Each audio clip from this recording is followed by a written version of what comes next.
নমস্কাৰ। আশা কৰোঁ আপোনালোক সকলো ভালে আছে।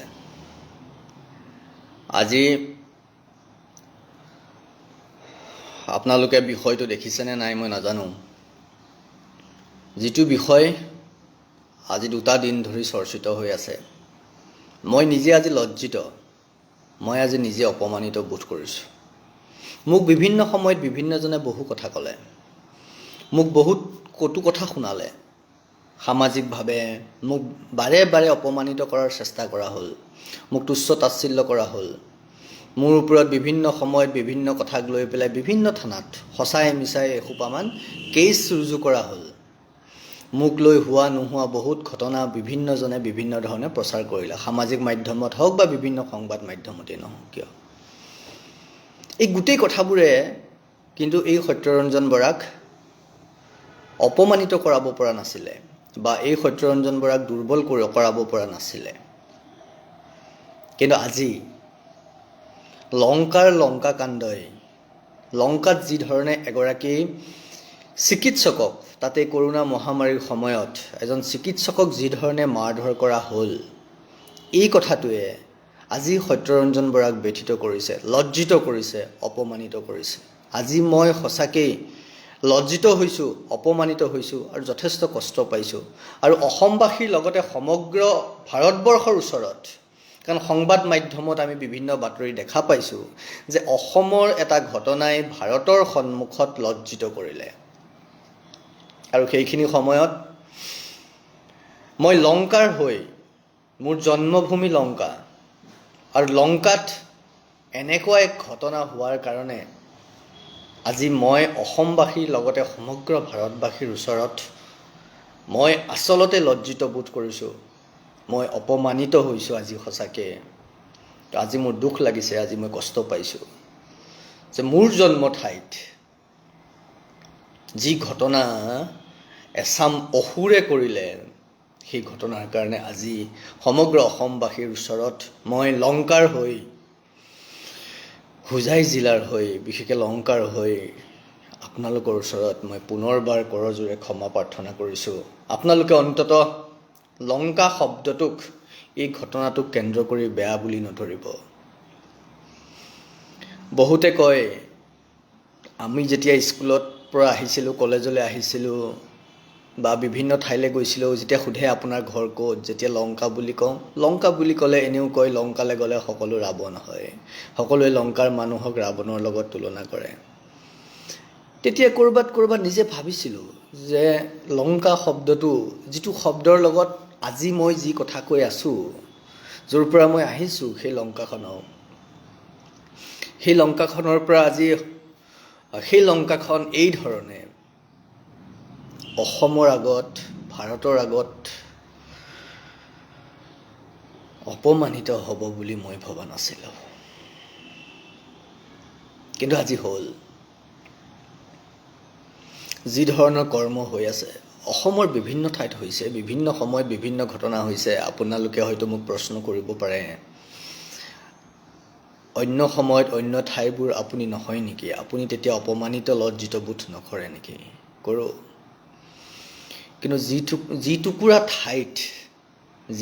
ঠাইৰ ধূলি বালি মাটি লাগি পেলাই আজি মোৰ এইটো হৈছে নহয়, আপোনালোকৰ আগত কথা পাতি থাকিব পৰা হৈছোঁ। সেই ঠাই টুকুৰাৰ পৰাই যেতিয়া সমগ্ৰ ভাৰতৰ সন্মুখত মোৰ জন্মভূমিক অপমানিত কৰা হয়, তেতিয়া বিষয়টো অলপ বেলেগ ধৰণৰ হয়, সুকীয়া হয়।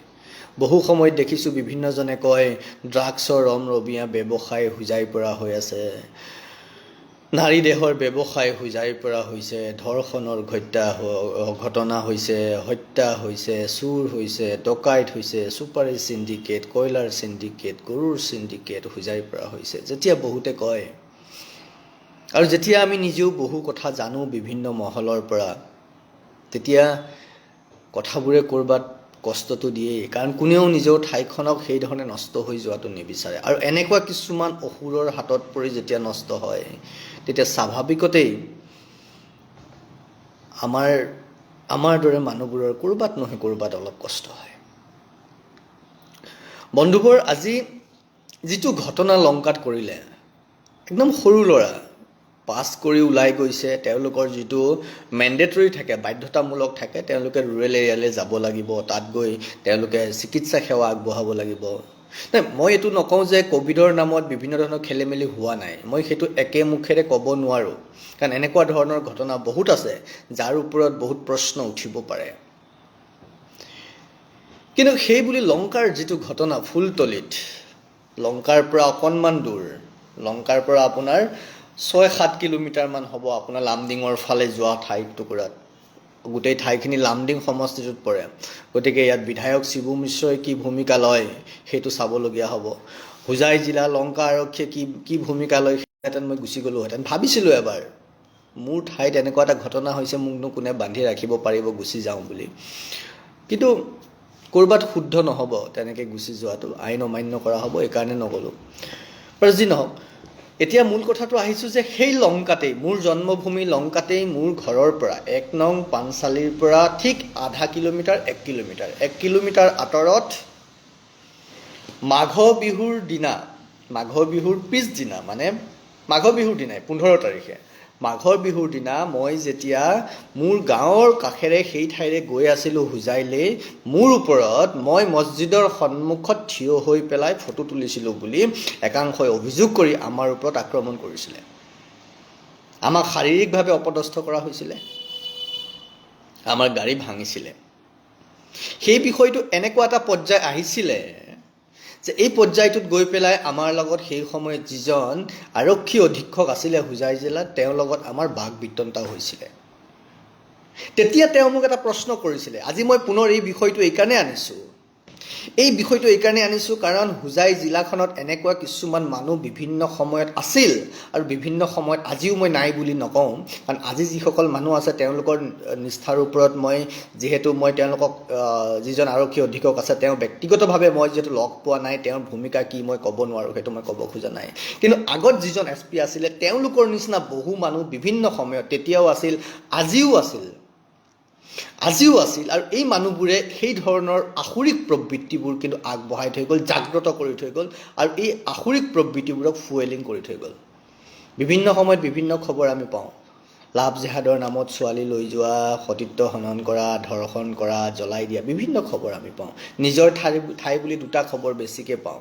কেতিয়াবা কিছু কথা কওঁ, কেতিয়াবা কিছু কথা লাজতে নকওঁ, নিজৰ ঠাইত ঘটি থকা ঘটনা বুলি। আৰক্ষী প্ৰশাসনক জনাওঁ, বহুতে লিখিতভাৱে জনায়, বহুতে আমাক ভিডিঅ' পঠায় বহু ঠাই, তাৰপিছতো বহু কথা ক'ব নোৱাৰোঁ, নিজৰ ঠাইখনৰ অপমান হয় বুলি। কিন্তু আজি ক'বলৈ বাধ্য হৈছোঁ। বিভিন্ন সময়ত বিভিন্ন চৰকাৰী বিষয়া যিসকল আছে, তেওঁলোকৰ প্ৰতি মোৰ শ্ৰদ্ধা সদায় আছে, তেতিয়াও আছে, আজিও থাকিব। কিন্তু ক'ৰবাত, মই বাৰম্বাৰ কৈছোঁ, ক'ৰবাত কিন্তু আপোনালোকে নিষ্ঠা সহকাৰে কামবোৰ কৰা নাই। আজি যে এজন চৰকাৰী বিষয়াক এই ধৰণে মাৰপিট কৰিব পৰা হ'ল, এটা আসুৰিক প্ৰবৃত্তি, দলবদ্ধভাৱে তেওঁক যি ধৰণে আক্ৰমণ কৰা হ'ল, সেই দলবদ্ধভাৱে কিন্তু প্ৰায় শতাধিক লোকে মছজিদৰ নামাজৰ পৰা ওলাই আহি শতাধিক লোকে আমাৰ ওপৰত আক্ৰমণ কৰিছিল। তাৰপিছত 2জন আততায়ীক ধৰিছিলোঁ আৰক্ষীয়ে। সেইদিনাই আমি প্ৰতিবাদ কৰিব লগা হৈছিল, আৰক্ষীৰ আগত, প্ৰশাসনৰ আগত আমি প্ৰতিবাদ কৰিব লগা হৈছিল তেওঁলোকক ধৰিবলৈ, আৰু ধৰি তেওঁলোকক কি কৰিলে, য'ত ভিডিঅ' আছে, য'ত আমাক শাৰীৰিকভাৱে অপদস্থ কৰা হৈছিল, তাৰপিছতো কিন্তু তেওঁলোকক পিছদিনাই ৰিলিজ কৰি দিয়া হৈছিলে, মুকলি কৰি দিয়া হৈছিলে থানাৰ পৰাই। কোনো ধৰণৰ না আমাক সুধিছিল না কাৰোবাক সুধিছিল, তেওঁলোকক মুকলি কৰি দিয়া হৈছিল, য'ত আমাক শাৰীৰিকভাৱে অপদস্থ কৰা ভিডিঅ' আছিল। গতিকে হোজাই আৰক্ষী অধীক্ষকক, লংকা আৰক্ষী বিষয়াজনক মই আপোনালোকক পুনৰবাৰ এই কথাটো সকীয়াই দিছোঁ, এইবাৰ মই পুনৰ আপোনালোকক সকীয়াই দিছোঁ। আপোনালোকে যদি এই যিটো তুষ্টিকৰণ কৰিবলৈ আৰম্ভ কৰিছে নহয় হোজাই জিলাখনত, সেই সময়ত মই নিজে ভুক্তভোগীৰ কাৰণে আজি এই বিষয়টো আনিছোঁ। এইবাৰ যদি এইকেইজনৰ লগত কিবা ধৰণৰ তেনেকুৱা কৰে, এইবাৰ কিন্তু সত্যৰঞ্জন বৰা মনে মনে নাথাকে। আপোনালোকে মোক কিবা কথাত বিভিন্ন ধৰণৰ কথা কৈ পেলাই লকআপত ভৰাই থ'ব পাৰিব, কিছুদিন জেলতো ভৰাই থৈ দিব হয়তো পাৰিব তাৰপিছত, কিন্তু মনত ৰাখিব, তাত যিটো হৈছে সেই কথাটো কিন্তু আৰু আমি সহ্য নকৰোঁ। এওঁলোকক যদি ডক্টৰ সেনাপতি ডক্টৰ সেনাপতিক যিসকলে আক্ৰমণ কৰিলে তেওঁলোকৰ ওপৰত যদি বিহিত ব্যৱস্থা নলয়, আমি যদি আমি শুনিছোঁ যে কেইজনমানক গ্ৰেপ্তাৰ কৰিছে, কৰি যদি কাইলৈ এৰি দিয়ে কিবা কাৰণত, বা এৰি যদি তেওঁলোকক নিদিলেও কিছুদিনৰ পিছত যদি তেওঁলোকে জামিনো পাই যাবলগীয়া হয়, তেতিয়াহ'লে কিন্তু ইয়াৰ পৰিণামটো কিন্তু অসমৰ ৰাইজে দেখিব। কাৰণ এইবাৰ মোৰ ওপৰত আক্ৰমণ নহয়, এইবাৰ মোৰ ঠাইত কাম কৰিবলৈ যোৱা অন্য জিলাৰ এজন ব্যক্তি, মোৰ ঠাইত কাম কৰিবলৈ যোৱা এজন ব্যক্তি যি সমস্ত সব ত্যাগ কৰি থৈ নিজে তাত সেৱা আগবঢ়াবলৈ গৈছে, তেওঁ পঢ়া শুনা শেষ কৰি এজন সেৱা কৰিবলৈ যোৱা মানুহ, তেওঁৰ ওপৰত হোৱা আক্ৰমণ তাকো কোনে কৰিছে? অসুৰ কিছুমানে, সেই বাবৰ, আকবৰ, তেওঁলোকৰ বংশধৰ কিছুমানে বাৰম্বাৰ আমাৰ সাধাৰণ মানুহখিনিৰ ওপৰত আক্ৰমণ কৰিব, আমাৰ ছোৱালী বোৱাৰীক লৈ যাব, আৰু মনে মনে হাত সাৱটি বহি থাকিম। কিয়? কাৰণ দুনিয়াৰ বেয়া কামবোৰ তেওঁলোকে কৰে। ড্ৰাগছৰ পৰা, নাৰী সৰবৰাহকাৰীৰ পৰা, নগাঁও আৰক্ষীয়ে ধৰি আছে নহয়, বিভিন্ন আৰক্ষীয়ে ধৰি আছে ড্ৰাগছ সৰবৰাহকাৰীসকল। কোন? কাৰ নাম সেইবোৰ? আকবৰ বাবৰৰ বংশধৰ নহয়, আকবৰ দ্য গ্ৰেট বোলে, দ্য গ্ৰেট আকবৰৰ বংশধৰসকলৰ এই চৰিত্ৰ, দ্য গ্ৰেট আকবৰৰ বংশধৰসকলৰ এই চৰিত্ৰ। আজি কোনোবাই ক'ব আপুনি আগৰ আকবৰক অপমান কৰিছে। কৰিছোঁ যদি কৰিছোঁ, ফেক্ট ইজ ফেক্টছ। যেতিয়া আমাৰ ওপৰত মোগলে শাসন কৰিছিল, কি কৰিছিল? কি ধৰণে অত্যাচাৰ কৰা হৈছিলে? আমাৰ ছোৱালী বোৱাৰীৰ ওপৰত, আমাৰ সমাজ ব্যৱস্থাৰ ওপৰত, আমাৰ ধৰ্মৰ ওপৰত, আমাৰ নীতি নিয়মৰ ওপৰত কি ধৰণৰ অত্যাচাৰ কৰা হৈছিলে? ইতিহাসে আপোনালোকক কি কয়? আৰু বাৰে আজি মই এটা কথা কৈছোঁ যে মোৰ দুখ লাগিছে আৰু এটা কথাত, এই যিটো ঘটনা ঘটিল আমাৰ ছ'চিয়েল মিডিয়াত, আজি মোৰ পেজটো আপোনালোকে জানে, আজি কিছুদিনৰ পৰা সত্যৰঞ্জন বৰাৰ এই কথাখিনি যাতে সাধাৰণ মানুহে উপলব্ধি কৰিব নোৱাৰে, বুজি পাব নোৱাৰে সঁচা কথাবোৰ, তাৰ কাৰণে তেওঁলোকে ছিষ্টেমেটিকেলি মোৰ পেজটো ৰিপৰ্ট কৰে। মোৰ পেজটো যাতে মানুহৰ মাজলৈ নাযায় তাৰ কাৰণে ৰিপৰ্ট কৰে, ব্লক কৰিবলৈ চেষ্টা কৰে, তাৰ নটিফিকেশ্যনবোৰ মই পাই থাকোঁ। কিন্তু আজি সেইবোৰ মানুহ, সেই আসুৰিক প্ৰবৃত্তিৰ সেই মানুহখিনিয়ে, বাবৰ, আকবৰ, ঔৰংজেবৰ বংশধৰসকলে আজি কিয় এই বিষয়টো গৰিহণা দিয়া নাই? আজি ক'ত গ'ল আমচু? ক'ত গ'ল বাকী থকা বিভিন্ন অনুষ্ঠানবোৰ, সংগঠনবোৰ ক'ত গ'ল? খুব ডাঙৰ ডাঙৰ ধৰ্ম নিৰপেক্ষতাৰ কথা ক'বলৈ আহে, মানৱতাৰ কথা ক'বলৈ আহে, শান্তিৰ কথা ক'বলৈ আহে, কেনেকৈ? ক'ত গ'ল আজি আপোনালোক? আমাক যেতিয়া জামাতিৰ সময়ত, এটা আচৰিত কথা, প্ৰথম কৰোণাৰ সময়ত যেতিয়া তবলিকি জামাতৰ ঘটনাটো হৈছিল, চুপ আছিল তেওঁলোক। তবলিকি জামাতৰ যি খেলি মেলি কৰিছিল, তেতিয়া এভৰিৱান, কি বুলি ক'ম এতিয়া, তেওঁলোক যেন মুখত কিবা ভৰাই লৈছে, মাতিব নোৱাৰে, চুপ। কিন্তু দ্বিতীয় ঢৌত কুম্ভ মেলাক কেন্দ্ৰ কৰি তেওঁলোকে তুচ্ছ তাচ্ছিল্য কৰিবলৈ এটা মুহূৰ্তও নেৰিলে, এটা ছেকেণ্ডো নেৰিলে। ৰহাত সুমিলা ৰংহাংপি নামৰ ছোৱালীজনীক এঘৰ হিন্দু পৰিয়ালত ধৰ্ষণ কৰি তেওঁক হত্যা কৰা হ'ল বুলি যিটো ঘটনা, সেই বিষয়টোলৈ এই অসুৰবোৰে, এই আকবৰ, বাবৰ, ঔৰংজেবৰ বংশধৰসকলে যিমান চৰ্চা কৰিলে, যিমান আলোচনা কৰিলে, যিমান ছ'চিয়েল মিডিয়াত পাগল কৰি দিলে মানুহবোৰক, লাভ জেহাদীৰ বিষয়ে কিন্তু এটা শব্দ ক'ব নোৱাৰে। কোনোবা মুছলমানে ধৰ্ষণ কৰিলে তেওঁলোকে মাত দিব নোৱাৰে, আমিবোৰে তাতেও মাতি থাকোঁ।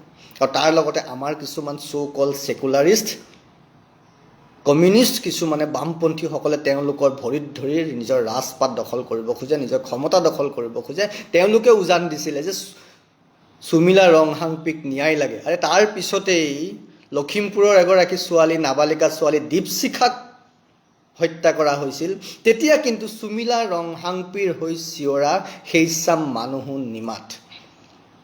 সুমিলা ৰংহাংপিৰ ঘৰলৈ সমুজ্জ্বল কুমাৰ ভট্টাচাৰ্য গ'ল, আছুৰ প্ৰতিনিধিবৰ্গ গ'ল, আমি ভাল পাইছোঁ। কিন্তু লখিমপুৰৰ দীপশিখাৰ ঘৰলৈ কিয় সমুজ্জ্বল কুমাৰ ভট্টাচাৰ্য যাব নোৱাৰিলে? কিয় নোৱাৰিলে? কিয় হাজোৰ সেই ল'ৰাটো, কৃষ্ণ বৈশ্যৰ যি হত্যা কৰা হ'ল, ডিঙিত ৰেপি হত্যা কৰিছিল নগাঁও জিলাত বহমপুৰত, সেই পৰিয়ালটোৰ ঘৰলৈ আজিলৈকে কোনো কিয় নগ'ল? হালাল কৰি হত্যা কৰিছিল নহয় তাক, ডিঙিত ৰেপি। কিয়?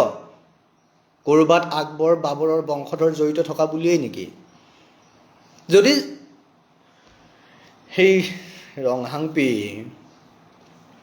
তেওঁ হত্যাটো যদি আপোনালোকে ইমান গুৰুত্ব সহকাৰে ল'ব পাৰে, লোৱা উচিত, প্ৰত্যেকটো ঘটনা ল'ব লাগে। তেনেকৈ হ'লে দীপশিখাটোও ল'ব লাগিব আপোনালোকে, হাজোৰ কৃষ্ণ বৈশ্যৰ ঘটনাটোও আপোনালোকে সেইধৰণে ল'ব লাগিব। কিন্তু আজি পৰ্যন্ত হাজোৰ সেই পৰিয়ালটোৰ ঘৰলৈ, কৃষ্ণ বৈশ্যৰ ঘৰলৈ কোনো এজন মানুহো নগ'ল কিয়? কোনেও সমবেদনা নজনালে কিয়?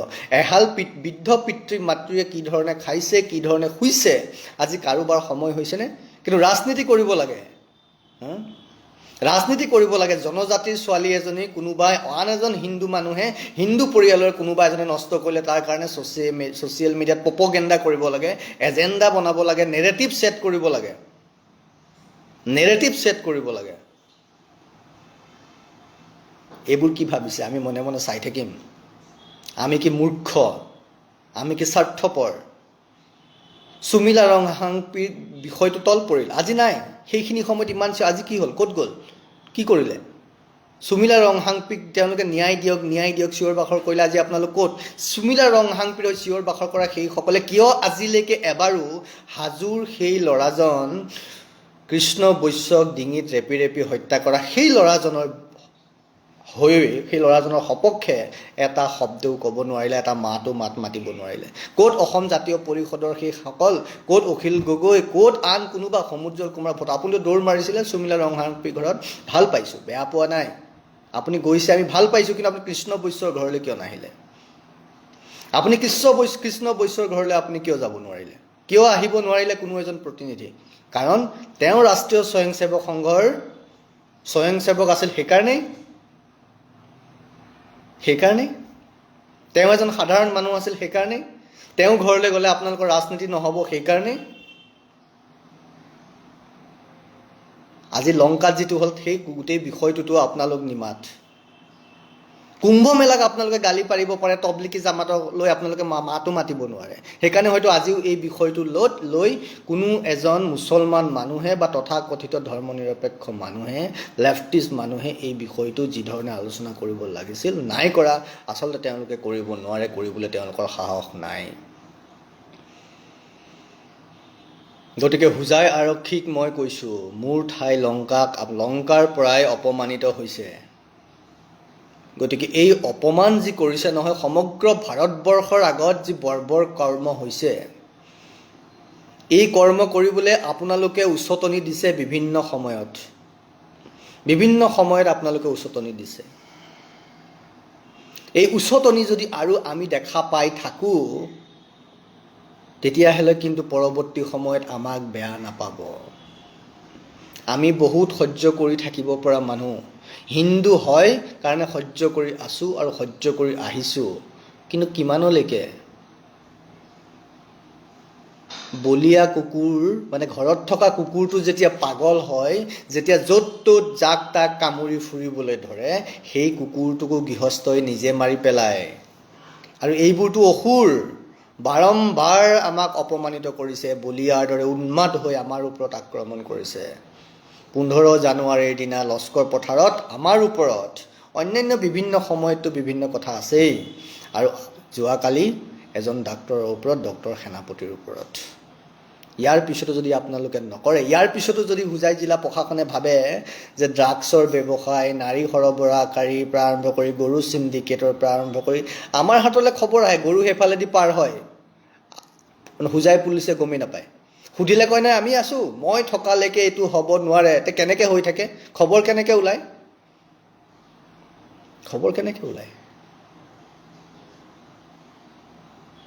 কিন্তু আমাৰ এই কি মানসিকতা ভাই, যে আপোনালোকে তবলিকি জামাতৰ সময়ত যি সময়ত কৰোণা বহালে, এইটো আজিৰ ঘটনাই নহয়। তবলিকি সেই প্ৰথম কৰোণাৰ সময়তো থু পেলাই দিয়া, ডাক্তৰ নাৰ্ছক অপমান কৰা, কাপোৰ খুলি দিয়া ডাক্তৰ নাৰ্ছৰ ওপৰত, এইটো সৎ মানুহৰ চৰিত্ৰ নেকি? এইবোৰ সুস্থ মানুহে কৰিব পাৰে নেকি? যদি ভিতৰত আসুৰিক প্ৰৱণতা নাথাকে, যদি প্ৰকৃততে অসুৰ নহয়। মই অসুৰ বুলি ক'লে বেয়া পায়। মই মানকাছাৰত গৈ অসুৰ বুলি কোৱাৰ কাৰণে মোৰ ওপৰত FIR কৰিছিলে। এইবোৰ আসুৰিক কাম নহয়, কি কাম? আৰু আমি অসুৰক অসুৰ বুলি নকৈ কি কৰিম? তাৰপিছতো আমি মনে মনে থাকোঁ, আমি একো কৰিব নোৱাৰোঁ। কিয়? ক'ৰবাত চিন্তা হয় ল' এণ্ড অৰ্ডাৰ হ'ব নেকি, নিৰ্বাচনৰ আগত কৃষ্ণ বৈশ্য নামৰ সেই নিৰীহ ল'ৰাটোক, দুখীয়া মাক দেউতাকৰ অকলশৰীয়া ল'ৰাটোক কাটি টুকুৰা টুকুৰ কৰি পেলোৱা হ'ল, ডিঙি ৰেপি ৰেপি কাটি পুৰা হাত ভৰি ভাঙি পেলোৱা হ'ল। আজি পৰ্যন্ত কিন্তু একো নহ'ল। আজি পৰ্যন্ত একো কৰিব নোৱাৰিলে। কোনেও সেই তালৈ মাত নামাতিলে। চুমিলা ৰংহাংপিৰ হৈ ইমান চিঞৰিলে, ন্যায়টো দিব নোৱাৰিলেই আপোনালোকে। চিঞৰ বাখৰ ঠিকেই কৰিলে, কিন্তু লখিমপুৰৰ তাৰ পিছতে লখিমপুৰৰ দীপশিখাৰ হৈ আপোনালোকে চিঞৰ বাখৰ নকৰিলে।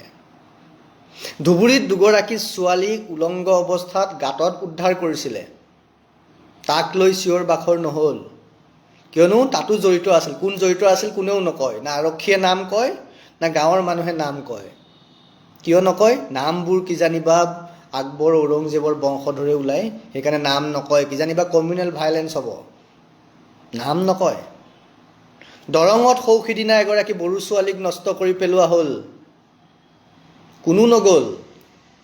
ঢেকীয়াজুলিত ৰাভা ছোৱালীক নষ্ট কৰি পেলোৱা হ'ল, কোনো নগ'ল। কাৰণ তাত জড়িত মানুহবোৰ বেলেগ, এই মোগলৰ বংশধৰসকল কাৰণে কোনো নগ'ল। কিন্তু ৰহাত চব উপৰি পৰিলে, কাৰণ ৰহাত নিজৰ মানুহে কৰিছে। এটা বিষয় পাব লাগে, নিজৰ মানুহক কোবাবলৈ, হিন্দু মানুহক কোবাব লাগিব, হিন্দুৱে কোবাব লাগিব। এয়া আমাৰ বিড়ম্বনা। গতিকে আপোনালোকে ভাবক, সঁচাটো সঁচা বুলি কওক, আৰু মই সঁচাটো সঁচা বুলি কওঁ, আৰু মই সঁচাটো সঁচা বুলি কৈ থাকিম যেতিয়ালৈকে জীয়াই থাকিম। সেইকাৰণে মই পুনৰবাৰ কৈছোঁ, লংকাৰ চিকিৎসকৰ ওপৰত এই মহামাৰীৰ সময়ত যি আক্ৰমণ হৈছে, সেই আক্ৰমণকাৰীসকলৰ ওপৰত যদি কঠোৰৰ পৰা কঠোৰতৰ ব্যৱস্থা গ্ৰহণ কৰা নহয়, আৰু আহি থকা দিনবোৰত যদি আৰক্ষীয়ে হোজাইত ঘটি থকা বিভিন্ন অসামাজিক কামবোৰত, যিবোৰ কামৰ লগত দাড়ি টুপি লুঙি পিন্ধা প্ৰত্যেকজন ব্যক্তিৰ নাম জড়িত হৈ আছে, তেওঁলোকক যদি উচিত শাস্তি দিব নোৱাৰে, তেতিয়াহ'লে কিন্তু সত্যৰঞ্জন বৰা মনে মনে নাথাকে। ৰাজহুৱাভাৱে এটা মছজিদৰ সন্মুখত নামাজ পঢ়ি ওলাই আহি সত্যৰঞ্জন বৰাক শাৰীৰিকভাৱে অপদস্থ কৰা, আমাৰ লগতে আৰু মোৰ 3জন সহযোগী সতীৰ্থক শাৰীৰিকভাৱে অপদস্থ কৰা, সেই কোপ কিন্তু কেতিয়াও পাহৰি যোৱা নাযায়। আমি ক্ষমা কৰি দিব পাৰোঁ, কিন্তু কোপবোৰ পাহৰি যোৱা নাযায়। গতিকে আমি যদি তাৰ চুকটো কমাব লাগে, তেতিয়াহ'লে তাৰ ব্যৱস্থা প্ৰশাসনে নিজে কৰিব লাগিব। নহ'লে যিকোনো কথাই যিকোনো কাৰণত আপোনালোকে কিন্তু আমাক স্তব্ধ কৰিব নোৱাৰে। তেতিয়া আমাৰ ওপৰত আক্ৰমণ হৈছিল, তাৰ পিছতো আপোনালোকে দেখিছে লংকা চহৰত, হোজাই জিলাত কি পৰিৱেশ হৈছিলে। এইবাৰ এজন আমাৰ আলহীৰ ওপৰত, মোৰ নিজৰ ঠাইত সেৱা আগবঢ়াব যোৱা এজন হিন্দুৰ ওপৰত, অসমীয়া যুৱকৰ ওপৰত হৈছে। এইটো যদি আপোনালোকে খেলিমেলি কৰে, গাফিলতি কৰে, খেলিমেলি কৰে বুলি মই এইকাৰণে কৈছোঁ, কাৰণ মোৰ হাতত অজস্ৰ প্ৰমাণ আছে। আজি কিছুদিন আগতে আৰু এটা কথা কওঁ, দুখ লাগিব আপোনালোকৰ। আজি কিছুদিন আগতে মই ক'লোঁ, মই লংকা আৰক্ষী বিষয়াজনৰ লগত, থানাখনৰ বিষয়াজনৰ লগত মোৰ ব্যক্তিগতভাৱে খুব ভাল সম্পৰ্ক। কিন্তু এটা কথা মই বিভিন্ন সময়ত কৈছোঁ, তেওঁ বিভিন্ন সময় উচ্ছেদো কৰিছে। মই নাই কোৱা যে নাই কৰা, তেওঁ কৰিছে। তেওঁ এবাৰ তেতিয়া গৰ্গ মোহন দাস লংকা চাৰ্কল অফিচাৰ আছিলে, তেওঁ থাকোঁতে তাৰ পৰা মাটি দখল কৰিব যোৱা, ম্যাদী পট্টা মাটি দখল কৰিব যোৱা মানুহক তেওঁ খেদি পঠিয়াইছে। That was brilliant. কিন্তু আজি প্ৰায় এসপ্তাহ আগত মোৰ তালৈ এটা খবৰ আহিলে যে এজন বিহাৰী মানুহ মোৰ ঘৰৰ পৰা লস্কৰ পথাৰতেই, য'ত মোৰ ওপৰত আক্ৰমণ, লস্কৰ পথাৰ এতিয়াও আছে ভিডিঅ'টো, লস্কৰ পথাৰত এজন বিহাৰী মানুহক এটা গোট মুছলমান কেইজনমান লগ লাগি মাৰপিট কৰিছে। এনেকৈ মাৰিছে, মাৰিয়ে পেলাব খুজিছিল, কিন্তু নমৰিল। এজাহাৰ দিলে, এজাহাৰৰ কপিটো আমাৰ হাতত আছে।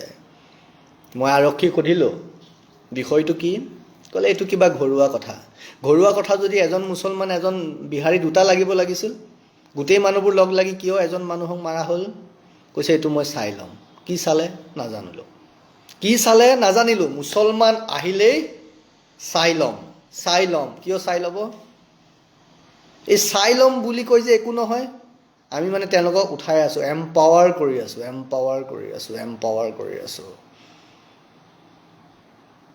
প্ৰতিটো বস্তুৰে সীমা থাকে, সীমা চেৰাই গ'লে কিন্তু তেতিয়া কোনেও ৰাখিব নোৱাৰে, মাথাউৰি তেতিয়াও ভাঙে। বানপানী হ'ব আৰু বানপানী কোনে কাক লৈ যাব, তাত কাৰ ঘৰ গ'ল, কাৰ গাড়ী গ'ল, কাৰ কি গ'ল, সেইবোৰ কিন্তু কোনেও চাই নাথাকে। গতিকে বানপানী আনিবলৈ আমাক প্ৰস্তুত নকৰিব। যেতিয়া কাৰো এজন মানুহৰ মৃত্যুৰ ভয় নাথাকে, সামাজিকভাৱে প্ৰতিষ্ঠা লাভ কৰাৰ ভয় নাথাকে, কোনো ৰাজনৈতিক ক্ষমতা দখলৰ ভয় নাথাকে বা নিজৰ কেৰিয়াৰৰ ভয় নাথাকে নহয়, সেই মানুহবোৰ পগলাই হয়। আপোনালোকে ঠিকেই কয় সত্যৰঞ্জন বৰা পগলা নেকি। সেই মানুহবোৰ পগলাই হয় আৰু সেই মানুহবোৰে যি টি কামেই কৰি দিব পাৰে। আৰু এই প্ৰসংগত চাব গ'লে আইনষ্টাইনো পগলা আছিল, গেলেলিও পগলা আছিল। সেইকাৰণে গেলেলিওৱে যেতিয়া পৃথিৱীখন গোলাকাৰ বুলি কৈছিল, তেওঁক হত্যা কৰি পেলোৱা হৈছিলে। কিন্তু আজি পগলা চবেই। যিবোৰ মানুহৰ এই সাধাৰণ কথাখিনি থাকে, যিবোৰ সঁচা কথাবোৰ কয়, আপোনালোকে ভাবক। আজিও মই হোজাই আৰক্ষীৰ ওপৰত আস্থা আৰু বিশ্বাস ৰাখিছোঁ। নতুনকৈ আপুনি আহিছে আৰক্ষী অধীক্ষক বিষয়া পুৰকাষ্ঠ, গৌৰৱ পুৰকাষ্ঠ হ'বলা। আপোনাৰ লগত মই মাজে কথা পাতিছিলোঁ, আপোনাৰ নামটো আজিও মই সম্পূৰ্ণকৈ জনা নাই। মই কথা পাতি যথেষ্ট মই আহ্লাদিত হৈছিলোঁ, মই ভাল পাইছিলোঁ আৰু মই বিশ্বাস কৰিছোঁ আপুনি পাৰিব, আপুনি কৰিব পাৰিব। তাত এই ধৰণৰ কোনো কথাত যাতে কোনো কাৰণত, সিদিনা দেখা পালোঁ দবকাত 2 ধৰণৰ ঘটনা হৈছে। দবকাত যমুনামুখ সমষ্টি দবকাৰ পৰা মোলৈ ফটো আহিছে, ভিডিঅ' আহিছে, মোলৈ পঠিয়াই থাকে। মই কি কৰিম কওক। দবকা টোল গেটততো 2 দিন পিছে পিছে ঘটনা ঘটিয়েই থাকে, মাৰপিট হৈয়ে থাকে। টোল গেটত মাৰপিট বুলি ক'লে চাওঁ দবকা নে? হয়, টোল গেট মানে দবকাত মাৰপিট। কিয়? কাৰণটো কি? এই দবকাৰ ওচৰতে এইখিনিত মদাৰতলিত এগৰাকী ছোৱালী হত্যা কৰা হৈছিল, ধৰ্ষণ কৰি পেলাই। আদিবাসী ছোৱালী, আজিলৈকে ধৰিব নোৱাৰিলে কোনে কৰিছিল। তাত থকা 40 ঘৰ আদিবাসী মানুহক কোনোবা খলিলুৰ ৰহমান নামৰ এজন কিবা কি কয়, শিলৰ কুৱেৰী আছে, কিবা কিবি আছে, কোনোবা এজন বেপাৰী, কিবা খলিলুৰ ৰহমান, পাহৰিছোঁ একজেক্টলি নামটো, তেওঁ কিমান অত্যাচাৰ কৰে লিখিতভাৱে জনালে। তেতিয়া আমাকো জনাইছিলে লিখিতভাৱে। কোনো ব্যৱস্থা নলয়। কিয় ব্যৱস্থা নলয়? মোগলৰ বংশধৰ বুলি। এইখন ভাৰত। এই ভাৰতত কিন্তু ভগৱান শ্ৰীকৃষ্ণই বাঁহীও বজাইছিল, প্ৰেমৰ কথাও পাতিছিল, গোপীৰ লগত ৰাসলীলাও কৰিছিল, সুদৰ্শন চক্ৰও লৈছিল। যি কথা মাননীয় প্ৰধানমন্ত্ৰী নৰেন্দ্ৰ মোদী ডাঙৰীয়াই চীনত, জম্মু কাশ্মীৰত চিয়াচিনত গৈ সেই বক্তব্য দিছিল যে আমি কি কৰোঁ, আমি সেইজন শ্ৰীকৃষ্ণকো ভাল পাওঁ, প্ৰেম কৰোঁ, যিজন শ্ৰীকৃষ্ণই বাঁহী বজাব জানে, আৰু সেইজন শ্ৰীকৃষ্ণ আমাৰ আদৰ্শ পুৰুষ, যিজনে হাতত সুদৰ্শন চক্ৰ লৈ অসুৰক বধ কৰিবও জানে। আমি শক্তি পূজা কৰোঁ, শক্তিত বিশ্বাস কৰোঁ। মা কামাখ্যা ইয়াত আছে। মা কামাখ্যাৰ জন্ম কিয় হৈছিল, মা কামাখ্যা কিয় আহিব লগা হৈছিল আপোনালোকে জানে? মহাকালী কিয় আহিব লগা হৈছিল জানে? প্ৰত্যেকগৰাকী দেৱীৰ হাতত অস্ত্ৰ কিয় জানে? ভগৱান শ্ৰী ৰামচন্দ্ৰৰ হাতত কিয় অস্ত্ৰ, সেই কথাও আপোনালোকে জানে। ৰামায়ণ কিয়, মহাভাৰত কিয়, সকলো আপোনালোকে জানে। আমি দুৰ্বল নহয়, মাথো তাৰ মাজত এই কথাটোৱে আমাক ধৰি ৰাখে যে তোমালোক ভাৰতীয়, তোমালোক হিন্দু, তোমালোক সনাতন সভ্যতা সংস্কৃতিত বিশ্বাস কৰা। গতিকে সেইকাৰণে আজিও আমি মনে মনে আছোঁ। কিন্তু বিজ্ঞানৰ ভাষাৰেই যদি কওঁ, আপোনালোকে কয় নহয় ধৰ্মৰ কথা ক'লে মই অৰ্থডক্স, মই 1000 বছৰ পিছলৈ গুচি যাওঁ। আপোনালোক বিজ্ঞানৰ মানুহ, বৈজ্ঞানিক মানুহ, আধুনিক মানুহ, আধুনিকতাৰ নামত নিজৰ কাপোৰ খুলি দিব পৰা মানুহ। বেয়া নাপাব, পালেও পাব, মোৰনো কি যায়। আধুনিকতাৰ নামত কাপোৰ খুলি দিব পৰা মানুহ আপোনালোক। আধুনিকতাৰ নামত নিজৰ ঘৰ, মাটি, বাৰী সকলো আনক দি দিব পৰা মানুহ আপোনালোক। আধুনিকতাৰ নামত নিজৰ ঘৰৰ ছোৱালী বোৱাৰী বেলেগক বিক্ৰী কৰি দিব পৰা মানুহ আপোনালোক ভাই। তাৰপিছত আধুনিকতাৰ কথা কয়।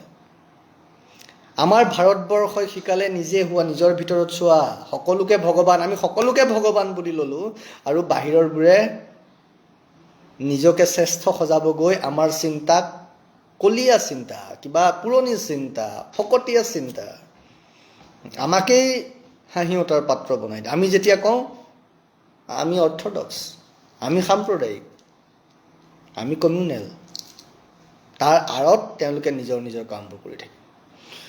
গতিকে মাননীয় মুখ্যমন্ত্ৰী মহোদয়, আপোনাৰ ওপৰত অসমৰ ৰাইজে যথেষ্ট আস্থা আৰু বিশ্বাস ৰাখিছে।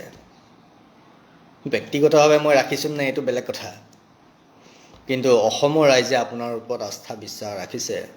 গতিকে মই ভাবোঁ এই ধৰণৰ কথাবোৰত আপুনি অন্ততঃ কম্প্ৰমাইজ নকৰিব। হিন্দুৰ সুৰক্ষাৰ কথা কৈ, হিন্দুত্বৰ কথা কৈ আপুনি যি ধৰণে আজি এই ক্ষমতা দখল কৰিছে, আজি অসমৰ মুখ্যমন্ত্ৰী হৈছে হিন্দুত্বৰ কথা কৈ, সেই হিন্দুৰ ওপৰত যদি এটা কোবো পৰে নহয় মাননীয় মুখ্যমন্ত্ৰী মহোদয়, আমি মনে মনে নাথাকোঁ। আৰু আপোনাৰ এই যাত্ৰাত, হিন্দু সুৰক্ষা যাত্ৰাত, হিন্দু সভ্যতা সংস্কৃতি, অসমৰ প্ৰতিটো জাতি জনগোষ্ঠীক একত্ৰিত কৰাৰ কাৰণে, একত্ৰিত কৰাৰ খাতিৰত হিন্দু সভ্যতা সংস্কৃতি, প্ৰতিটো জাতিৰ জাতীয় সত্তাক সুৰক্ষিত কৰি সংৰক্ষিত কৰি আগুৱাই নিয়াত যদি আপোনাক সহযোগ কৰিব লাগে, বাৰম্বাৰ কৈছোঁ কৰিম, তাৰ কাৰণে নিজৰ জীৱনো দিম প্ৰয়োজনত। কিন্তু যদি ক'ৰবাত নহয় ক'ৰবাত আমি দেখা পাওঁ জাতীয় সত্তা আৰু হিন্দু সভ্যতা সংস্কৃতিৰ, হিন্দু মানুহৰ অতিল মানুহ ক্ষতি হৈছে আৰু আপুনি তাত নিষ্প্ৰভ হৈ আছে, তেতিয়াহ'লে কিন্তু আমি মনে মনে নাথাকোঁ। সেইটো কথাত আপুনি বেয়া নাপাব। আপোনাক আহ্বান কৰিছোঁ, কাৰণ হিন্দুত্বৰ কথা কৈ, হিন্দু সভ্যতা সংস্কৃতিৰ কথা কৈ আহিছে। গতিকে হিন্দু সভ্যতা সংস্কৃতি প্ৰত্যেকটো ক্ষেত্ৰত প্ৰত্যেকজন মানুহ সুৰক্ষিত হৈ থাকিব লাগিব। আপোনাৰ ওপৰত এইটো আমি আস্থা ৰাখিছোঁ, আপুনি কৰিব পাৰিব। অসমৰ ৰাইজে, মোক ব্যক্তিগত কথাটো বাদ দিয়ক বাৰু, কাৰণ মই কৈছোঁ ৰাখিছোঁ নাৰাখিছোঁ, এজন মানুহে ৰখা নৰখাটোৱে কোনো কি মতলব থাকিব। তথাপিও আমি আস্থা ৰাখিব লাগিব, যিহেতু আজি আপুনি আমাৰ অভিভাৱক হ'ল। ৰাখিছোঁ, এইখিনি কৰক। আৰু কৰোণাৰ নামত যি ধৰণৰ বিভিন্ন ধৰণৰ খেলিমেলিও হৈছে, সেইখিনিও আমি না কৰিব নোৱাৰোঁ, সেইবোৰো আপুনি চাওক। বিগত অত বছৰ আপুনি এই ৰাজ্যখনৰ স্বাস্থ্যমন্ত্ৰী হৈ আছিলে। গতিকে আজি এই কৰোণা মহামাৰীৰ সময়ত যদি কোনোবাই যিকোনো কাৰণতেই নহওক মৃত্যুবৰণ কৰিবলগীয়া হৈছে, তাৰ কাৰণবোৰ কি, তাৰ কাৰণবোৰ আপুনি তদন্ত কৰাৰ এক ব্যৱস্থা কৰিব। বিভিন্ন ধৰণৰ প্ৰশ্ন উঠিছে, বিভিন্ন ধৰণৰ ব্যক্তিগত হস্পিটেলৰ পৰা বিভিন্ন ধৰণৰ কথা আমি পাইছোঁ, বহুতে লিখিতভাৱেও আমাক জনাইছে। আমি ইতিমধ্যে লিখা মেলা কৰিছোঁ বিভিন্ন মহললৈ, তাৰো কি উত্তৰ আহে নাজানো। আমি আপোনালোকলৈ আশাবাদী, আপোনালোকক ওচৰত আমি কথাখিনি ক'ব পাৰোঁ, উপস্থাপন কৰিব পাৰোঁ, কৈছোঁ। আৰু শেষত পুনৰবাৰ হোজাই আৰক্ষীক এই কথাটো সকীয়াই দিছোঁ, এইবাৰ যদি চাই ল'ম, হৈ যাব, কৰি দিম, ধৰি আনি 2 দিন পিছত ৰাখি 3 দিন পিছত যদি শাস্তি নিদিয়াকৈ মুকলি কৰি দিয়ে, তেতিয়াহ'লে কিন্তু আমি মনে মনে নাথাকোঁ। তেতিয়া মোক দোষ দিব নোৱাৰিব, তেতিয়া মোক দোষাৰোপ কৰিব নোৱাৰিব। সকলোৱে এই বিষয়টো আলোচনা কৰক। আৰু যদি যিসকল মুছলমানে নিজকে অসমীয়া বুলি ভাবে, খুব কৈ থাকে নহয় আমি অসমীয়া, আমি অসমীয়া, আমি অসমীয়া, যদি সেইসকল মুছলমান অসমীয়া হয়, আপোনালোকে যদি হিন্দু সভ্যতা সংস্কৃতিৰ কথা বিশ্বাস কৰে, ক'ত কৰিব। তথাপিও কৈছোঁ, কাৰণ এজন বিধায়কে সংস্কৃতিত শপত গ্ৰহণ কৰিছিলে, সোণাইৰ কাছাৰৰ বিধায়কজনে, সোণাইৰ, তেওঁকে কৈছোঁ আপুনিয়ে মাতকচোন চাওঁ, কিবা কৰিমউদ্দিন বৰভূঞা মহোদয় ক'ত গ'ল আপুনি? সংস্কৃতত শপত গ্ৰহণ কৰি অসম বিধানসভাত আজি আপুনি ক'লৈ গ'ল? ক'লৈ গ'ল? এজন ডক্টৰক এই ধৰণে মাৰপিট কৰিব পৰা হ'ল, আপোনাৰ মাত নাই যে। আপোনাৰ পৰা মাত বিচাৰোঁ, আপোনাৰ পৰা এটা মন্তব্য বিচাৰিম আমি। কৰিমউদ্দিন বৰভূঞা বিধায়ক সোণাই, আপোনালৈ মুকলিকৈ আহ্বান কৰিছোঁ, প্ৰত্যাহ্বান নহয়, আহ্বান জনাইছোঁ। আপুনি এই বিষয়টো মাতক, কাৰণ আপুনি ভাৰতীয় সভ্যতা সংস্কৃতিৰ সন্মান দেখুৱাইছিলে। আৰু যদি এইটোত মাতিব নোৱাৰে, জানিম যে আপুনিও একাংশ মৌলানা, বদৰুদ্দিন আজমলৰ নিচিনা কিছুমান মৌলানা মুফতিৰ হাতৰ পুতলা, আৰু আপোনালোকে এইবোৰ কৰি ইয়াৰ আঁৰত লুকাই নিজৰ এজেণ্ডাবোৰ সম্পূৰ্ণ কৰিব খুজিছে। গতিকে আমাৰ আৰু বেছি ক'বলগীয়া নাই। ইমানখিনি সময় আমাৰ কথাখিনি শুনাৰ কাৰণে, আমাৰ কথাখিনি চাই থকাৰ কাৰণে আমি আপোনালোকক আন্তৰিকতে ধন্যবাদ জনাইছোঁ। আৰু পুনৰবাৰ সকীয়াই দিছোঁ, জাতীয় সত্তা আৰু হিন্দু সভ্যতা সংস্কৃতিৰ কাৰণে অসমৰ জাতি জনগোষ্ঠীৰ লগত আমি এই সত্যৰঞ্জন বৰাই বা কুটুম্ব সুৰক্ষা মিছনে কম্প্ৰমাইজ নকৰে, কাৰণ আমি কম্প্ৰমাইজ কৰিবলৈ শিকা নাই। কিয়নো আমি 4টা বিষয়ত ভয় কৰা মানুহ নহয়। 1, আমাৰ মৃত্যুৰ ভয় নাই। 2, পৰিয়ালৰ পৰা বিচ্ছিন্ন হৈ থকাৰ ভয় আমাৰ নাই, বা পৰিয়াল হেৰুৱাৰ ভয় নাই। 3, সামাজিক বা ৰাজনৈতিক প্ৰতিষ্ঠাৰ ভয়ো নাই, লালসাও নাই। আৰু 4, নিজৰ কেৰিয়াৰ কিবা হ'ব নহ'ব সেই চিন্তাও নাই। যেনেকৈ আছোঁ তেনেকৈয়ে আছোঁ। এদিন আহিছোঁ অকলে, যাব লাগিব অকলে। আহিছোঁ উলংগ হৈ, যাবও লাগিব উলংগ হৈ। গতিকে খাতিৰ কৰি মূৰ তল কৰি জীয়াই থাকিবলৈ শিকা নাই কেতিয়াও, আৰু নাথাকোঁ কেতিয়াও। কথাটো কৈ থলোঁ, পুনৰবাৰ সকীয়াই থলোঁ। হোজাই আৰক্ষীক এই বিষয়টো যাতে যি লজ্জানত কৰিলে তেওঁলোকে উচিত শাস্তি পাব লাগে, আৰু সেই বিষয়টো ৰাজহুৱাকৈ প্ৰতিষ্ঠা হ'ব লাগে, এষ্টাব্লিছ হ'ব লাগে যে উচিত শাস্তি প্ৰদান কৰা হ'ল। মুখ্যমন্ত্ৰী মহোদয়ে বিষয়টো ব্যক্তিগতভাৱে গুৰুত্ব সহকাৰে বিবেচনা কৰিব বুলি মই আহ্বান কৰিছোঁ। আজিলৈ এৰিছোঁ। নমস্কাৰ।